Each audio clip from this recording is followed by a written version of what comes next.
ಸೂರ್ಯಮಣಿ ವಿಷಯ ಕೂಡ ಒಂದು ಕುತೂಹಲಕಾರಿ ವಿಚಾರ ಅಂತ ಅವರು ನನ್ನ ಹತ್ರ ಹೇಳಿಕೊಟ್ಟಿದ್ರು. ಒಬ್ಬ ಬರಹಗಾರನಾಗಿ, ಸಂಶೋಧನಕಾರನಾಗಿ ಇಂಥ ವಿಷಯಗಳಲ್ಲಿ ಆಸಕ್ತಿ ಇರೋದು ಸಹಜ.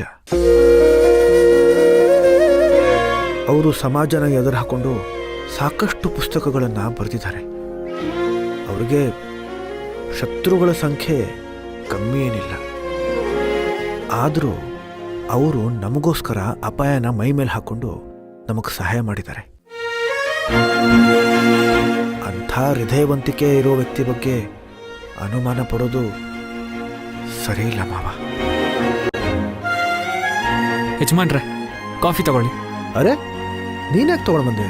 ಗೋಪಾಲ ಇಲ್ಲಿ? ಅವರು ಪೇಟೆಗೆ ಹೋಗಿದ್ದಾರೆ ಯಜಮಾನ್ರೆ. ಅಣ್ಣ, ನೀವು ತಗೊಳ್ಳಿ. ಆಯ್ತಪ್ಪ. Thank you.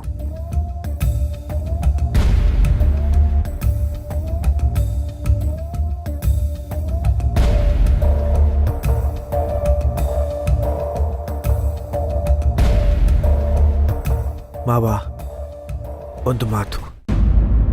ಬಿಳಿ ಹಾಳೆ ಮೇಲೆ ಕಪ್ಪು ಚುಕ್ಕೆ ಇದ್ರು ಅಥವಾ ಕಪ್ಪು ಕಾಗದದ ಮೇಲೆ ಬಿಳಿ ಚುಕ್ಕೆ ಇದ್ರು ಅದು ನಮಗೆ ತಪ್ಪಾಗೇ ಕಾಣಿಸುತ್ತೆ. ಕಾಫಿ ತಣ್ಣಗಾಗ್ತಾ ಇದೆ, ಕುಡೀರಿ.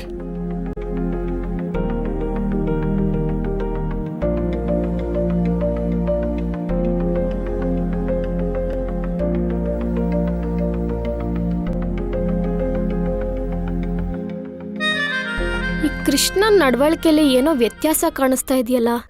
ಅಣ್ಣನ ಮಾತನ್ನ ಕತ್ ಕೇಳಿಸ್ಕೊತಾ ಇದ್ದಾನೆ ಅಂದ್ರೆ ಇವನ್ ಯಾವುದೋ ರಾಂಗ್ ರೂಟಲ್ಲೇ ಕೆಲಸ ಮಾಡ್ತಿದ್ದಾನೆ ಅಂತ ಅನಿಸ್ತಿದೆ. ಇನ್ಮೇಲೆ ನಾನು ಇವನ್ ಮೇಲೆ ಒಂದು ಕಣ್ಣಿಡ್ಲೇಬೇಕು.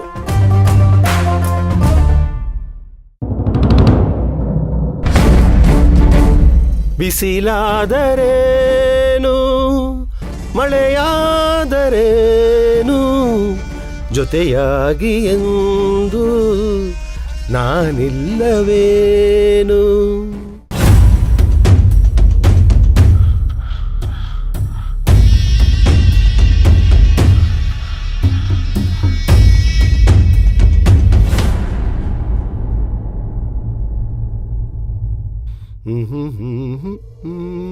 ನೀನಿಲ್ಲವೇನು. ಭಾಗ್ಯ, ಈ ಪ್ರಿಯಕರನ್ನ ನೋಡೋದಕ್ಕೆ ಮಳೆನೂ ಲೆಕ್ಕಿಸದೆ ಬಂದ್ಬಿಟ್ಟಿದ್ಯಾ? ಹೌದು, 2 ಕೋಟಿನ